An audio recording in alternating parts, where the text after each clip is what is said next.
Jai Shri Mataji. Good morning, everyone. Let's bow down to Shri Mataji, raise our Mother Kundalini, and put Bandhan.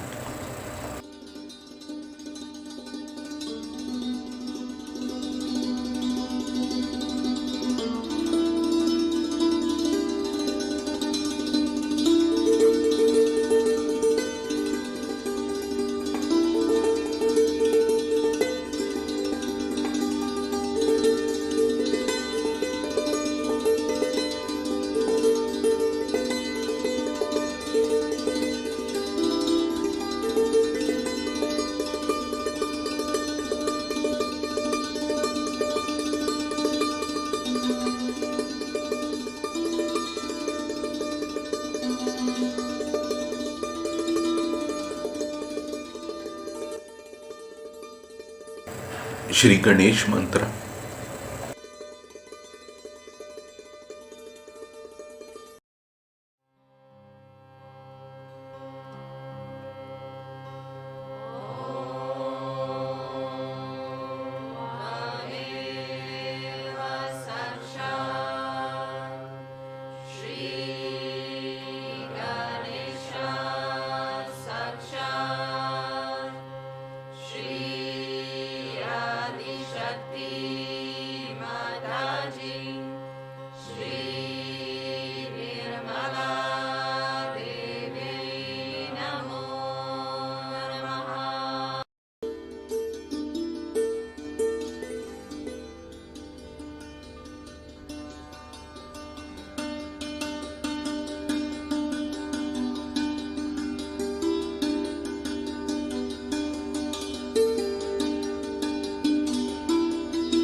Now let us listen to Shri Mataji's speech.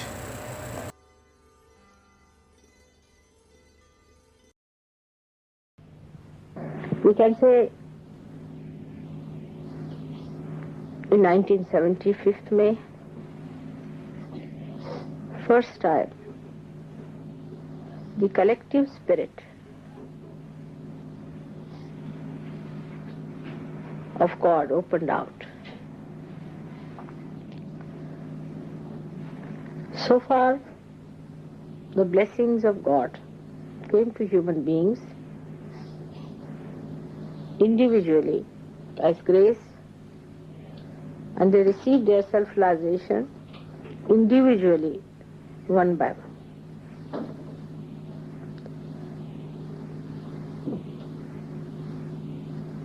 And the method for individual realization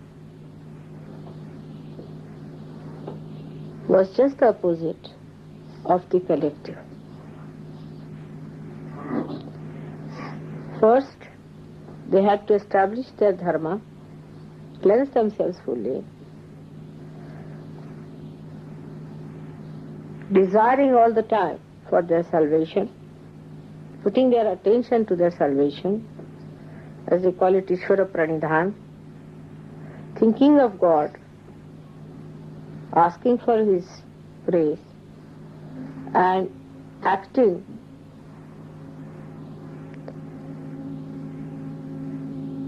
in a scrupulous, dharmic ways to keep themselves pure. They had to control their mind, control their desires,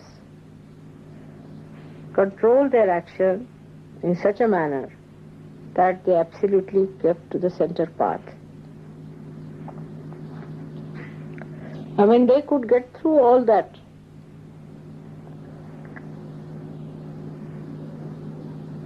testing and immunity.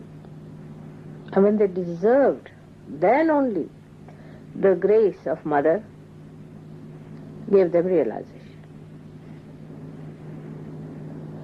This pattern was on for some time.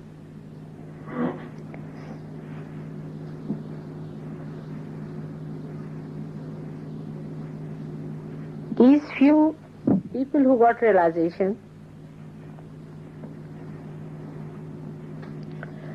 did lots of wonderful things to prepare for Sahaja. They were in every field of life, but very few and unique.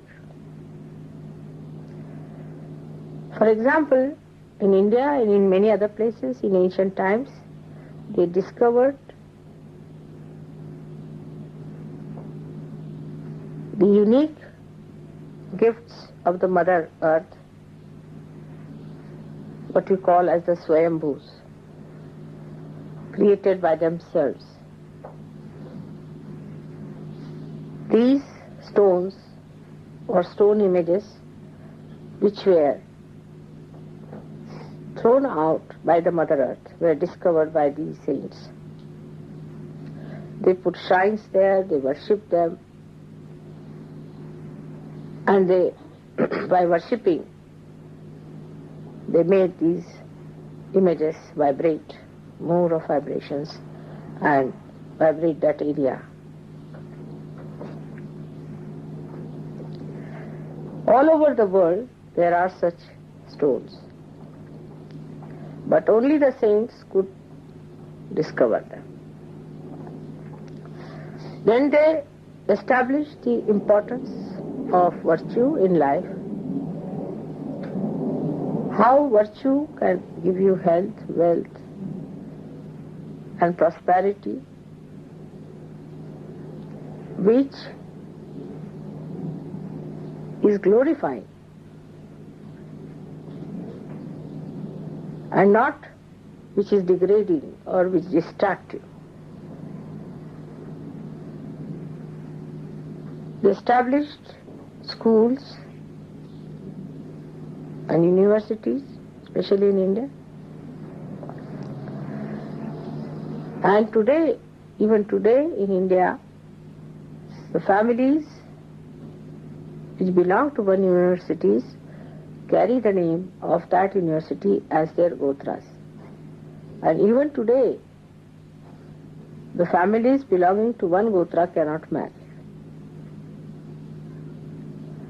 They prepared young children, educated them in such a manner that they led a very dharmic life, enjoyed their married life fully, and then they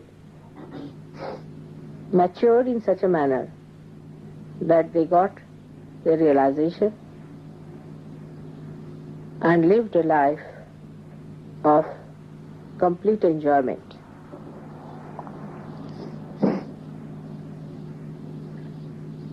Thus they distracted the attention of people which was outside to inner deeper values by their own example, by their own behavior, by their own style of enjoyment, by leading a very cheerful and a happy life. All this permeated a kind of confidence in God, religion, and a very good, balanced life.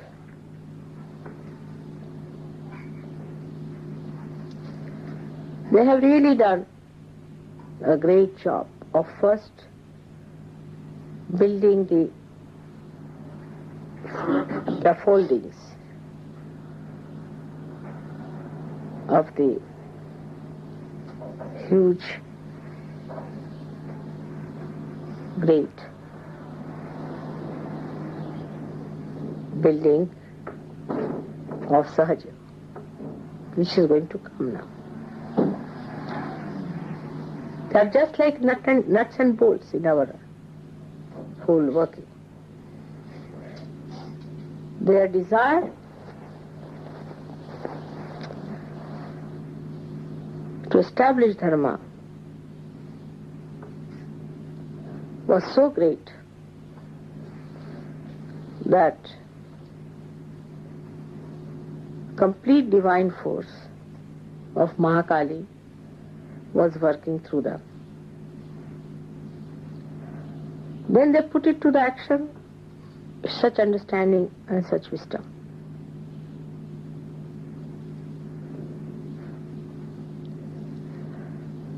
Great scriptures were written by them.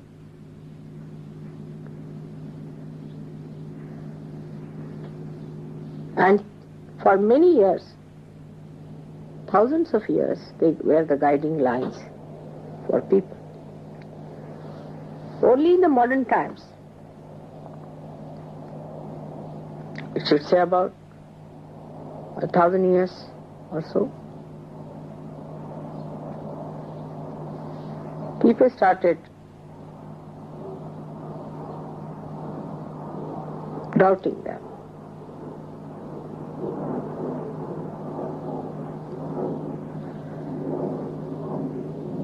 Before that, people used to doubt themselves. They used to doubt that we are not yet capable, we are not good enough, we cannot do it better, but they are perfect. Whatever they have said is all right. There was no doubting about the incarnations or about these saints, what they said. But the doubting was about themselves. That how is it that this is the good path we know, this is the real path we know, still we are going in the wrong direction. If you read the poems of those days, it's all the time. That's why, despite the desire to be good, to be upright, to be righteous, why am I roaming into wrong paths and wilderness? The writers in those days always showed that a good, righteous man was rewarded by God's blessings. But all this started toppling down with the ego developing and the superego challenging.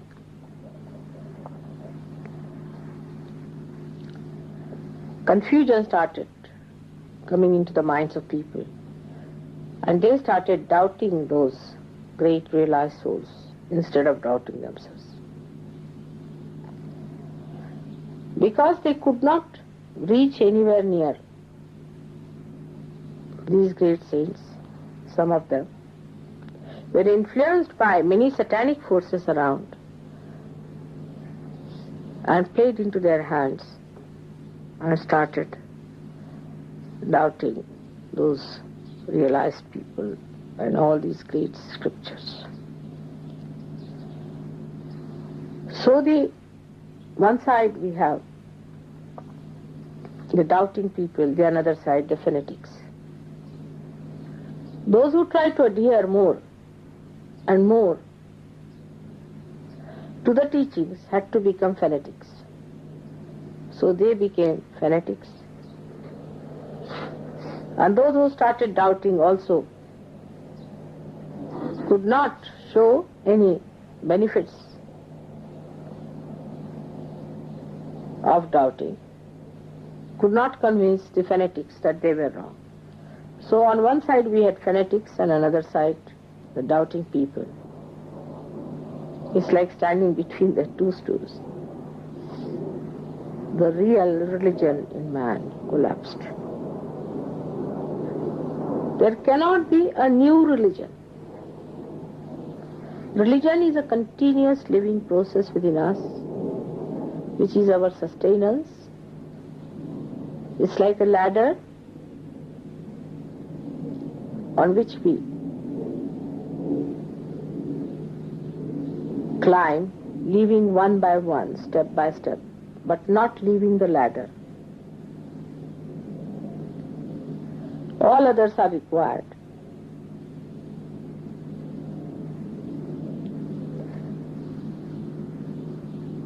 So the ultimate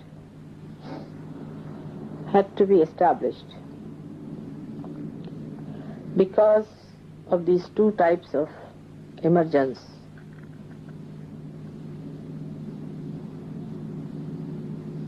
One doubting, another fanatics.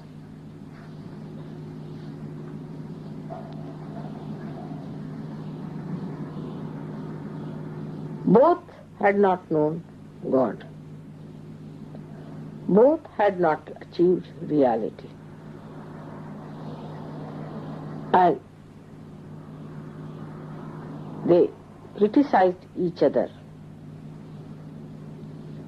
because both of them did not know what truth was.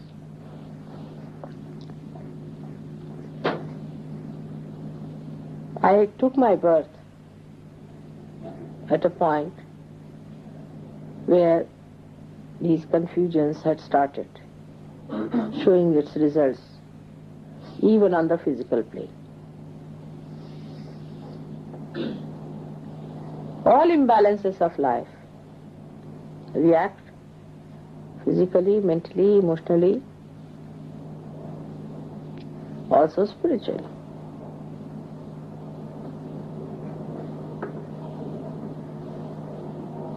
When I started looking around, I was amazed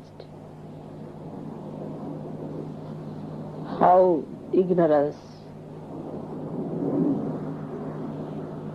had made people naive, like a cloud of ignorance which came on them. Formerly people had this much understanding, this much sensitivity to know what is right and what is wrong. Even if they were wrong, they knew that wrong was wrong and right was right. But in this confused state, I was born, and I knew I was to open the Sahasrara.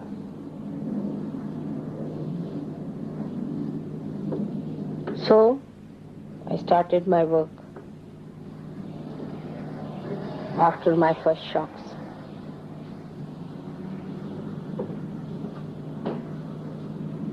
I decided not to talk about it to anyone and lead a very, very normal life of a very ordinary person.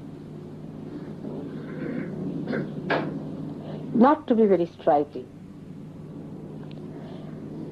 Because, like Christ, when he was born, a star came up. That's how the King Herod came to know about him. And his forces worked, and you know the story, what happened.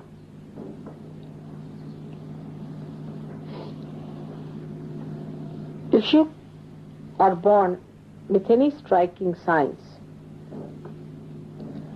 the negativity immediately finds you out. As it is, it found me out. And just after the 15th day of my birth, there was a very big accident, as you know.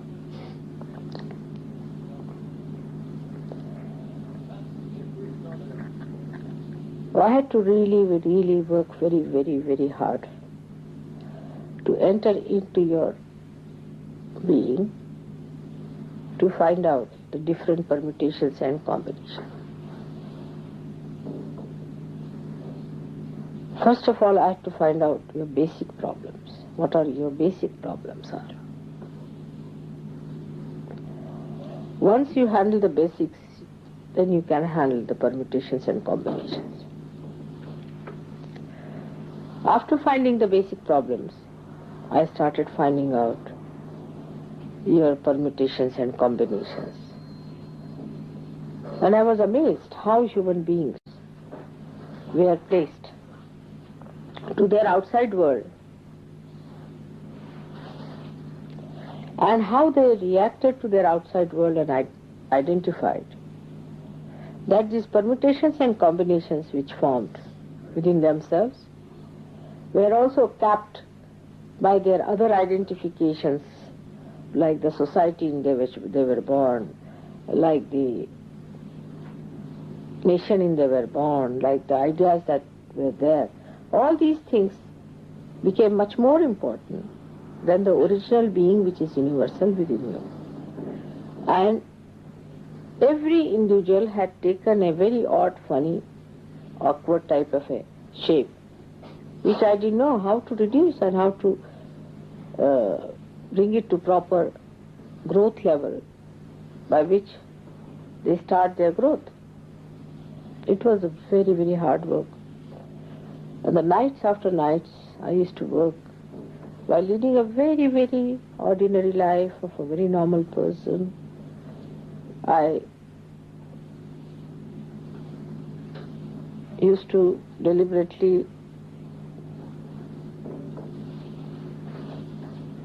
behave like a very simple, ordinary student and show all my ignorance about things. But sometimes, truth has an awkward habit of slipping out, and it used to show itself. Then this working started.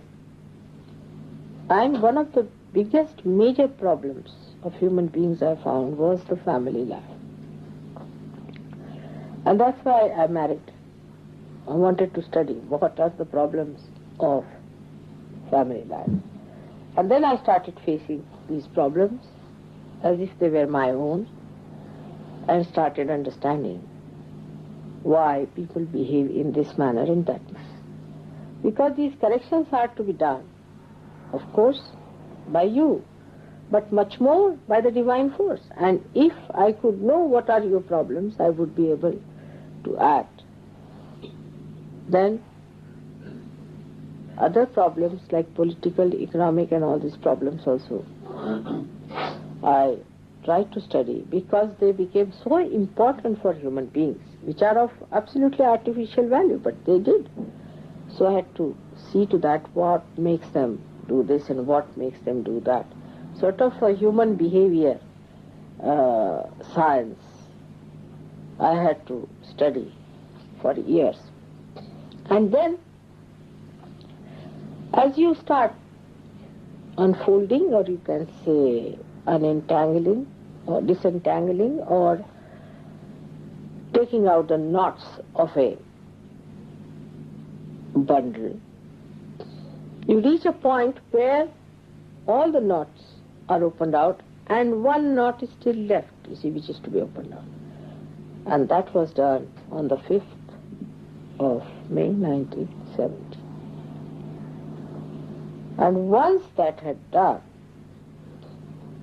the collective phenomena started working. And the greatest collective phenomena was that the Sri Chakra being on this earth could be felt through your fingers. This was never before so. Nobody felt the fingers enlightened. Nobody felt the vibrations on the fingers as such. But they felt it within themselves. Because the rising of the Kundalini and everything and the way they developed themselves inside, they were more concerned about one individual. They developed their inner being much more than their collective being. But now, because the Sahasrara of the universe was opened out, everybody started feeling the vibrations around them with their own hands. That means the chakras themselves were feeling. Before, now, the fingers which are manifested from the power of a particular chakra or chakras could feel the vibrations. That means the sensitivity of the divine which was in the chakras spread out to peripheries to such an extent that a human being could feel it on the fingers. This was fantastic.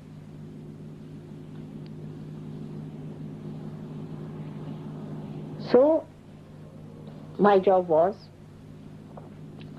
to move from the center to the periphery. While moving that, whatever are the obstacles I met, I had to clear them out, one after another. And then once all the obstacles are cleared out and all the network is properly done, then to generate the energy through this happening of Sahasrara. So you can imagine how important is this day. Now this one is for myself. I don't know how many of you really know how much the divine had to work, and how many of you are really thankful to the divine for this tremendous work which was done through ages, and now especially for these 47 years of my life. Relentlessly it worked, keeping up the facade of a very normal, ordinary person.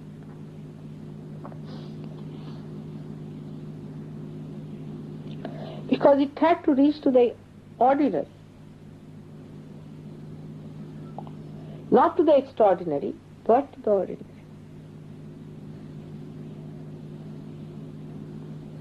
And one had to take out the extraordinary qualities in the ordinary by making them deeper. This was the tremendous task. But then I must say that the Sahaja Yoga, when it started working out, I also was given very great workers, tools of Sahaja Yoga, who took it up upon themselves as their own responsibility. And you all should be thankful to them, because they really worked very hard with me.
Bandish is in honor of Sri Mataji.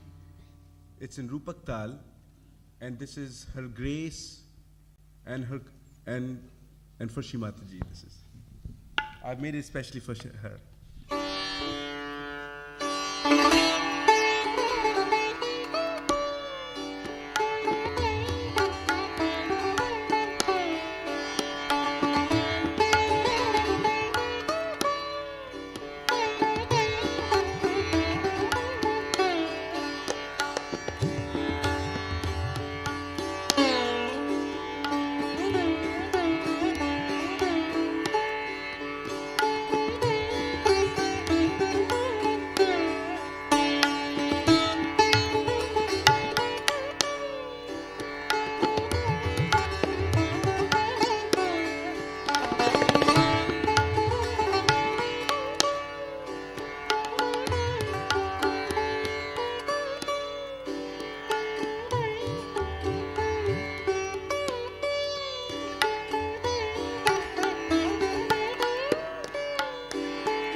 Let us recite 3 Mahamantras.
देवे नमो नमः श्री निर्मला देवे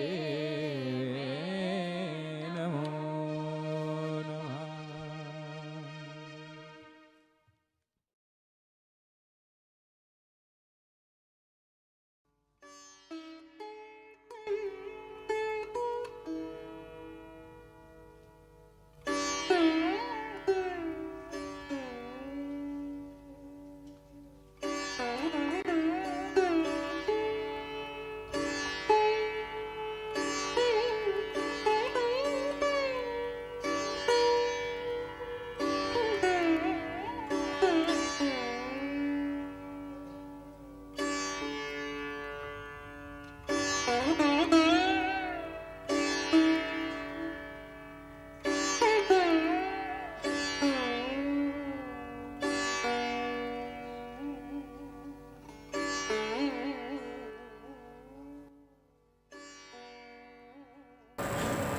Thank you, Shimataji, for blessing us with this collective morning meditation.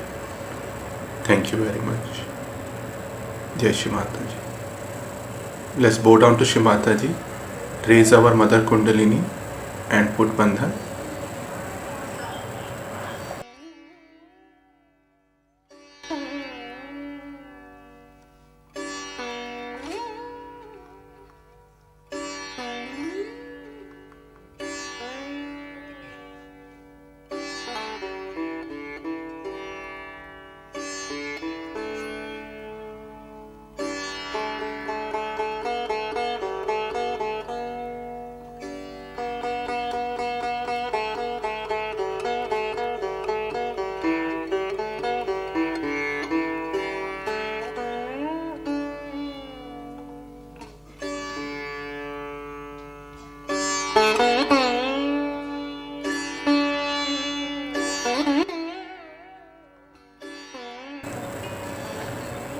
Let us join tomorrow again for collective morning meditation.